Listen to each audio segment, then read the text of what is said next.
And I am CL, and we have... Bel Surara. Wedge Kujamat. Ayan, good evening everyone. So, kamusta po kayo? Ano pong nararamdaman niyo po ngayong evening?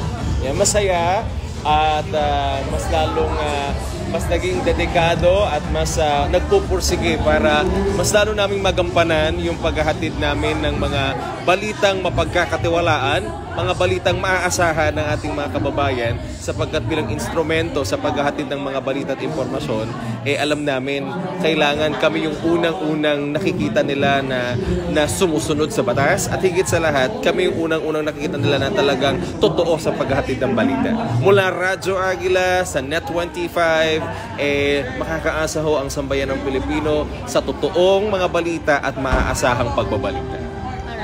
Yes, sa akin naman, hashtag thankfulness and hashtag gratefulness, of course. Una sa ating God and of course sa organizer ng event na ito sa La Visual Corporation kay chairman ng ating award committee, Sir Nilo Marcelo De Leon, and of course si Ma'am Lalaine of La Visual Corporation. Thank you so much for this recognition sa aming himpilan, sa amin ni Wedge, sa akin. Maraming salamat po. Isa po itong makapagdudulot ng lalo pang inspirasyon para tuparin ang aming gampanin sa aming pong network. Okay, It's and one of the accomplishment ng inyong network. So, may I ask, ano po yung sekreto nyo for the success? Ate Bel. Isa lang ang sekreto. Unang-una, syempre, prayer is the key.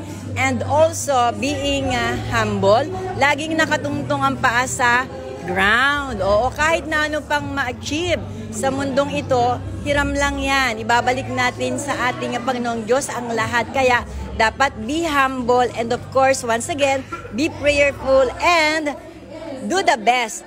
Do your best, God will do the rest. Ayan. Importante lang naman masaya ka sa ginagawa mo at higit sa lahat, kumbaga passionate ka sa ginagawa. And isa pa sa mahalaga, huwag tayong magtatapak ng kapwa-tao. Oo, yun. Kahit po maimbulog pa po tayo, basta wala po tayong natatapakan, yan po yung pinakamahalaga. Happiness lang po, happiness. yes, okay, so as a recipient, how can you set apart Southeast Asia Premier Business and Achiever Award amongst other award-giving bodies? Well, ang masasabi namin, bukod tangi talaga ang Southeast Asian kasi very organized. Talagang ang daming naging publicity, parang around 1 million of media mileage yung nagawa ng Southeast Asian. At saka higit sa lahat talagang alagang-alaga nila yung kanilang mga awardees. Punong-puno ng sorpresa, punong-puno ng pagmamahal, punong-puno ng pagpapahalaga para sa kanilang mga awardees. Kaya napakaswerte kapag ka napabilang ka sa mga awardees ng Southeast Asian.